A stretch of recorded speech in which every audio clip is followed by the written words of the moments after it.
$7. I don't want to lose money on this one. $7 at a local Walmart got me this, the Kershaw camp kit, and let's see what it is for $7.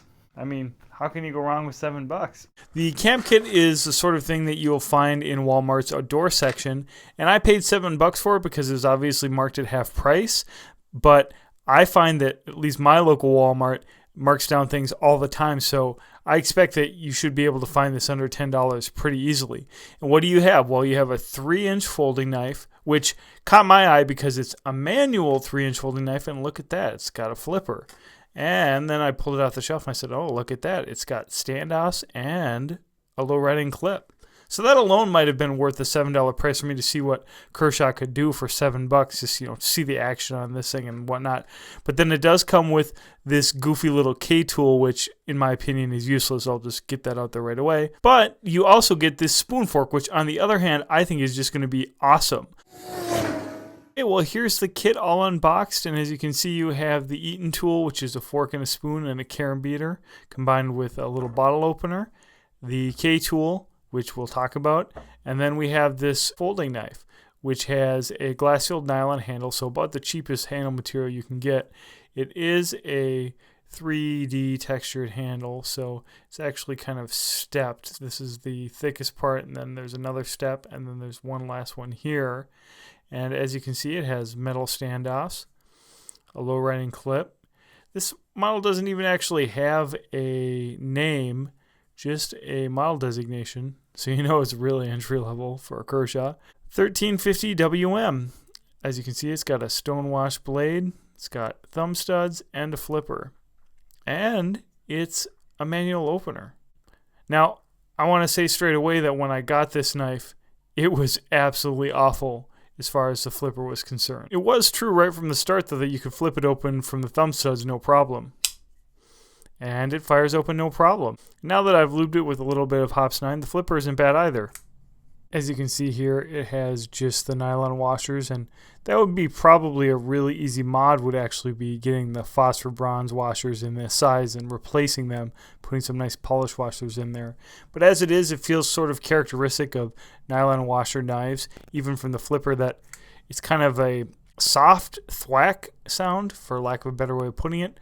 The knife does open completely and confidently, and as you can see, the blade rests on this blade stop here, and then it's a liner lock, and the liner lock is fairly thin and fairly late, but there's definitely no play up or down or side to side. It actually feels pretty good. Ultimately, I like the knife, and that's why I'm doing this review.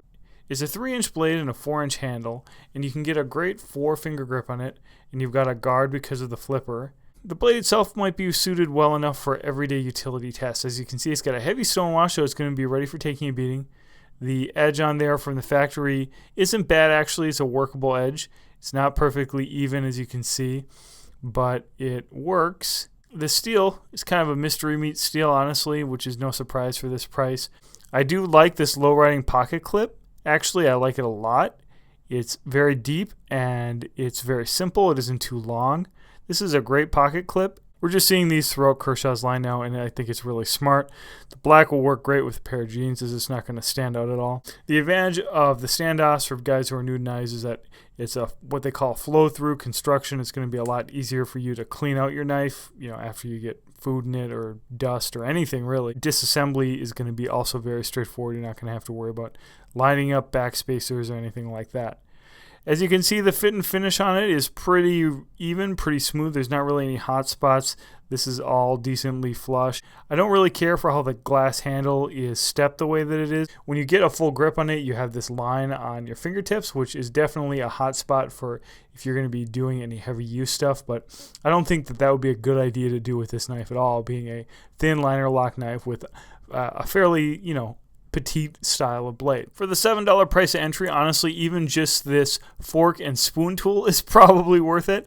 It has a handy carabiner, so you could attach it to a backpack strap or a fanny pack, but you could definitely get a nice full grip on the spoon or on the fork, and then it's got a bottle opener. I don't know about you, but it seems like when I need something like this, in the field, whether I'm camping or even when I'm at work or something, I'm out running around, that's exactly when I don't have one of these things. And so to be able to get one of these in a pack along with a knife that I could easily, throw in a backpack or throw into my glove box, this is really handy, and this is a great price too. Carabiner has good action. There's a little bit of side-to-side play, but honestly, you wouldn't want to beat on this too much anyway. It is a steel spoon and fork tool, 3CR13 steel according to the packaging, bead blasted obviously, so it's going to get beat up, but honestly, who cares? I don't get the whole spend $60 on a titanium spoon and fork set or something. This is the sort of thing that you should save your money on and just get something that's designed well. The thing I like the least out of the bunch is the K tool. It is obviously set up for a keychain or a pendant if you're really cool. It has a bottle opener. It has a couple drivers here, kind of a wide flat head, and then a narrow maybe pry tool here. There are definitely better designed one-piece multi-tools out there on the market, but honestly, this is pretty much swag to come with the rest of the kit, and so I'm not going to hit on it too much. So would I spend $14 on this, pay the full price for this if I was looking for like maybe my first knife? Honestly, I would say no. I would say spend a little bit more, spend $30, maybe even $40 and get a good Kershaw leak, or get one of the many other Kershaws that are just a little bit nicer, say a Kershaw Thermite or a Cairo with a G10 scale on it. There's just a lot of better options than this knife for your first knife.